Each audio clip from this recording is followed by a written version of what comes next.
Another day, another basketball stories na naman ang pagkukwentuhan natin. At ngayon nga ay pag-uusapan natin ang balitang maswerte na nga po ngayon ang San Antonio Spurs at ang balitang may official na nga po na bumalik ngayon sa Golden State Warriors. Matapos nga po ang pagkapanalo ng San Antonio Spurs kahapon ay umabot na nga po sa 10 games ang kanilang win streak, kung saan sila na nga po ang maituturing bilang pinakamainit na team hindi lang sa Western Conference kundi pati na rin sa buong NBA. Hindi rin naman nga po basta-basta ang nagawa nilang win streak, gayong puro malalakas na contender ang kanilang tinalo at pinabagsak dito. Ito na rin naman nga po ang mismong rason bakit umangat na sa 42 wins at 16 losses ang kanilang record bilang ika-second seed sa standings ng West.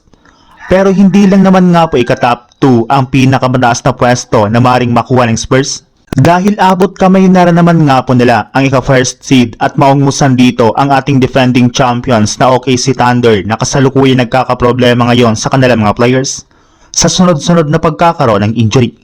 Sa ibang balita naman, naging matagumpay rin naman nga po kahit papano ang road trip ng Golden State Warriors sa pagkakaroon nga po nila ng 1 win at 1 loss na record sa kanilang last 2 games laban sa mga teams ng New Orleans Pelicans at Memphis Grizzlies.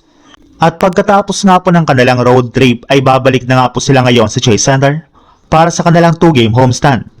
Magkakaroon na rin naman nga po sila ng at least 2 araw na pahinga bago ang kanilang susunod na laban, sapat na para makarecover ang kanilang mga players mula sa mga tinatamo nilang injury.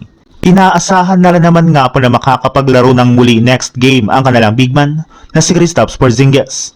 Kaya isang magandang balita nga po ito para sa kanilang team, lalo pat kailangan na rin naman nga po nilang maipanalo ang kanilang mga susunod na laban kung gusto man nga po nilang makaangat pa sa standings ng West.